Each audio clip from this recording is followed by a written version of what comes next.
বদরে আমাদের অস্ত্র শস্ত্র বেশি ছিল নাকি? জোরে বলেন, বদরে কি আমাদের অস্ত্র শস্ত্র বেশি ছিল? আমাদের সংখ্যা মনে হয় কাফিরদের চাইতে বেশি ছিল। রব্বুল আলামিন কোরআনুল কারীমের 3 নম্বর সূরা সূরাতু আলে ইমরানের 123 নম্বর আয়াতে কি বলছেন শুনেন, ওয়ালাকাদ নাসারাকুমুল্লাহু বিবাদরিন ওয়া আনতুম আযিল্লাহ ফাত্তাকুল্লাহা লাআল্লাকুম তাশকুরুন। আল্লাহ তাআলা বলছেন, আর অবশ্যই আল্লাহ বদরে তোমাদেরকে সাহায্য করেছেন যখন তোমরা ছিলে অত্যন্ত দুর্বল, তোমরা ছিলে হীনবল। সেই দুর্বল অবস্থায় বদরে তোমাদেরকে যিনি সাহায্য করেছেন, জোরে বলেন তিনি কে? কাফিররা 1000 প্রশিক্ষিত সৈন্য নিয়ে আসলো, যাদের প্রত্যেকেরই যুদ্ধের প্রশিক্ষণ আছে, অস্ত্রে শস্ত্রে অর্থবল জনবল সকল দিক থেকে তারা ছিল সমৃদ্ধ। আর নবীজি যে 313 জন নিয়ে গিয়েছেন, উটের সংখ্যা কম, ঘোড়ার সংখ্যা কম, অস্ত্র শস্ত্র কম, সৈন্যবল অর্থবল জনবল সকল দিক থেকে নবীজি এবং নবীজির বাহিনী কাফেরদের থেকে পিছিয়ে। কিন্তু কাফেরদের কাছে অস্ত্র শস্ত্র সবকিছুই ছিল, একটা জিনিস ছিল না। আর মুসলমানদের কাছে অস্ত্র শস্ত্র কম থাকলেও একটা জিনিস তাদের কাছে ছিল যেটা কাফেরদের কাছে ছিল না। মুসলমানদের কাছে যেটা ছিল আর কাফেরদের কাছে যেটা ছিল না, তার নাম হলো, জোরে বলেন, তার নাম হলো। মুসলমানরা যুগে যুগে ঈমান নিয়ে যখন দাঁড়িয়েছে, পরাশক্তিকে পরাভূত করে পায়ের কদমে ফেলে দিয়েছে, যার সাহায্যে তিনি কে? আল্লাহ। যখন বদরের ময়দানে 313 জন পাক্কা ঈমান নিয়ে দাঁড়িয়েছেন, আল্লাহর উপর তাওয়াক্কুল করে যখন দাঁড়িয়েছেন, আল্লাহর নবী দোয়া করেছেন, আল্লাহ আজকে তোমার এই দুর্বল মুমিনদেরকে তুমি সাহায্য করো। রাসূলের দোয়া যিনি কবুল করেছেন, জোরে বলেন তিনি কে? আল্লাহ তার নবীকে বললেন, ও নবী, আপনাদের সক্ষমতা কম, কাফিরদের সক্ষমতা বেশি, কিন্তু কাফিরদের সাথে তো আমি নাই, আপনার বাহিনীর সাথে আমি আছি। আল্লাহ যার সাথে আছেন তার শক্তি কম না বেশি? আল্লাহ বললেন, নবী আপনি জানিয়ে দেন, যদি তারা ঈমান নিয়ে ইস্তেকামত থাকতে পারে, তারা শুধু দাঁড়াবে, আর কাফেরদের বিরুদ্ধে লড়াই করার জন্য আমি আল্লাহ আসমান থেকে ফেরেশতা পাঠায়া সাহায্য করব। আল্লাহ নবীর সাথে যে ওয়াদা করেছেন, সেই ওয়াদা কি আল্লাহ পূরণ করেন নাই? আস্তে বলবেন না, জোরে বলেন, আল্লাহ কি করেন নাই? আপনার যদি সন্দেহ থাকে তো বাড়ি গিয়ে আল্লাহর কোরআন খুলেন, কোরআনে কারীমের 8 নম্বর সূরা সূরাতুল আনফালের 12 নম্বর আয়াতটা গিয়ে বাড়িতে পড়েন। আল্লাহ তাআলা বদরের ময়দানে সাহায্য করার জন্য ফেরেশতাদেরকে ডেকে বললেন, ইদ ইউহি রাব্বুকা ইলাল মালাইকাতি আন্নী মাআকুম ফাতাব্বিতুল লাযীনা আমানু সাউলকি ফি قلوب الذين كفروا الرعب فاضربوا فوق الأعناق واضربوا منهم كل بنان। আল্লাহ তাআলা বলছেন, স্মরণ করো যখন তোমার প্রতিপালক ফেরেশতাদেরকে আদেশ করলেন, আমি তোমাদের সাথে আছি, ফেরেশতারা যাও গিয়ে বদরের মাঠে আমার ঈমানদার মুমিনদেরকে সাহায্য করো, এমন ভাবে তাদের সাথে দাঁড়িয়ে যাও, এমন ভাবে সাহায্য করো যেন মুমিনরা পিছু না হটে। আল্লাহ তাআলা ফেরেশতাদেরকে বললেন, যাও, সাউলকি ফি কুলুবিল লাযিনা কাফারুর রু'ব, আমি কাফেরদের অন্তরে ভয় ভীতি সঞ্চার করে দিব। শুনেন, এই আয়াতটা ভালো করে শুনেন, বলেন তো দেখি, কাফিরদের কাছে অস্ত্র কম না বেশি? আল্লাহ বলছেন, আমি কাফেরদের অস্ত্র বেশি থাকা সত্ত্বেও দিলের ভেতরে ভয় ঢুকায় দিবেন কে? আচ্ছা বলেন তো, দিলের কন্ট্রোল কি আমাদের হাতে না আল্লাহর হাতে? এজন্য আপনারা বাস্তবতা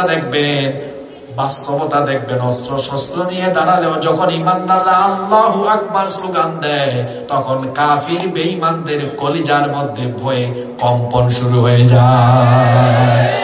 কাফির বেঈমান ইসলাম বিরোধীদের অন্তরের মধ্যে এই ভয়টা যিনি তৈরি করে দেন তিনি কে? আল্লাহ ফেরেশতাদেরকে বললেন, যাও আমি অস্ত্রে শস্ত্রে সজ্জিত সক্ষমতাপূর্ণ এই কাফিরদের অন্তরে ভয়ের সৃষ্টি করে দিব। আর ফেরেশতা তোমাদেরকে এমনি এমনি পাঠাচ্ছি না, খেয়াল করে আয়াতটা শুনেন। আল্লাহ বলেন যাও, যাওয়ার পরে ফাদরিবু ফাওকাল আনাক, গিয়ে প্রত্যেকটা কাফেরের ঘাড়ের উপরে আঘাত করো। আল্লাহু আকবার। এই কথাটা কার? এই হুকুমটা আল্লাহ কারে দিচ্ছেন? জোরে বলেন। ফেরেশতা আমার আপনার কথা মানে না, আল্লাহর কথা মানে। এখন ফেরেশতাকে আল্লাহ যে হুকুম করেছেন, ফেরেশতা যা করেছে না করে নাই? আচ্ছা, আবু জেহেলের ছেলে ইকরিমা বিন আবু জেহেল তখনও মুসলমান হয়নি। সে তার নিজের জবানে বলছে, বদরের ময়দানে আমরা যখন আমাদের বিরাট 1000-এর বাহিনী নিয়ে মুসলমানদের সামনে গেলাম, আমরা মনে করি যে কয়েক মিনিটেই মাঠ ফাঁকা করে দিব।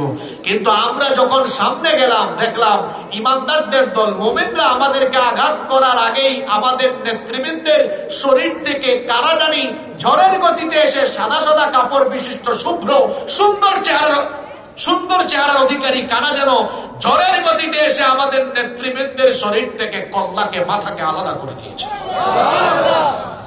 কি ভালো করে বুঝে শুনে বলেন, বদরের ময়দানে আমাদের সক্ষমতা ছিল? সক্ষমতা বলতে আমি বুঝাচ্ছি ওদের সমপরিমাণ সৈন্য, ওদের সমপরিমাণ ট্রেনিং প্রাপ্ত সৈন্য, অস্ত্র, উট, ঘোড়া, তখন তো এগুলোই ছিল যুদ্ধের বাহন, ঠিক নয় কি? তাহলে বলেন তো তখন কি সক্ষমতা ছিল? সক্ষমতা না থাকা সত্ত্বেও বিজয়ী হয়েছে এরা কার সাহায্যে? জোরে বলতে হবে, কার সাহায্যে? আপনার দুর্বল ইমানকে তাজা করেন। আজকে পৃথিবীর মুসলমানরা এই অধপতিত হওয়ার পেছনে সবচাইতে বড় কারণ হলো তাদের ইমান দুর্বল হয়ে যাওয়া। সক্ষমতা দিয়ে বিজয় হয় না, আপনার চোখে আঙ্গুল দিয়ে আরো দেখায়।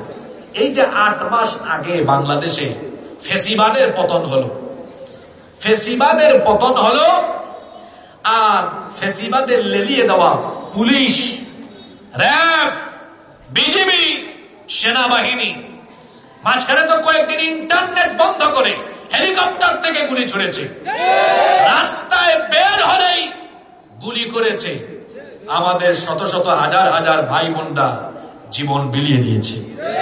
আমরা এই গণহত্যাকারীদের বিচার চাই।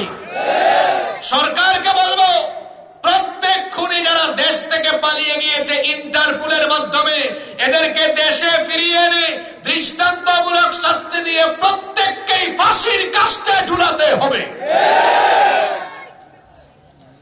আপনারা বলেন তো, এই যে জুলাই আগস্টে আন্দোলন হলো, এই আন্দোলনে আমাদের স্কুল কলেজের ছেলেরা, হয়তো এখানে যারা আমার সামনে আছে এরাও হয়তো আন্দোলনে গিয়েছে, বলেন এদের হাতে কি পিস্তল ছিল? আপনারা কথা বলেন না কেন? রাইফেল ছিল? প্রশাসনের বাহিনী, রাষ্ট্রযন্ত্রকে মোকাবেলা করার সক্ষমতা জুলাই আগস্টে কি এই ছাত্রদের ছিল? কিন্তু তাদের কাছে একটা জিনিস ছিল, সেটা হলো বুকে অসীম সাহস, অবিচলতা, এবং আমার কাছে মনে হয় প্রত্যেকের ভেতরে তাজা ঈমান ছিল। এই জন্য তারা যখন এই ঈমান নিয়ে আর বুক ভরা সাহস নিয়ে দাঁড়িয়েছে, এদের সক্ষমতা না থাকা সত্ত্বেও আল্লাহ সাহায্য জালিমের সাথে এজন্য আল্লাহ এই মুসলিমদেরকে সাহায্য করে। আল্লাহ জালিমদেরকে শুধু ক্ষমতা ছাড়া না, আল্লাহ এমন ভাবে সাইজ করেছেন, শুধু ক্ষমতার চেয়ার থেকে নামান নাই, একদম মামুমারে দিল্লিতে পাঠায় দেওয়ার ব্যবস্থা করেছেন। আপনাদেরকে যে কথাটি বুঝাতে চাইলাম, একদম আপনার চোখের সামনে ঘটে যাওয়া কাহিনী। আপনারা বলেন তো, এই যে ফেসিবাদের পতন হলো, মজলুম বিজয়ী হলো, সক্ষমতা দিয়ে না আল্লাহর সাহায্য দিয়ে? জোরে বলেন, কার সাহায্য দিয়ে? আফগানিস্তানের কথা একটু মনে করিয়ে দিই। আফগানিস্তানে আমেরিকা ভয়াবহ হত্যাযজ্ঞ নিপীড়ন চালিয়েছে। এর আগে সোভিয়েত ইউনিয়ন, রাশিয়া, এর আগে সোভিয়েত আফগানিস্তান দখল করতে এসে আফগানিস্তান থেকে পালিয়ে গিয়েছে।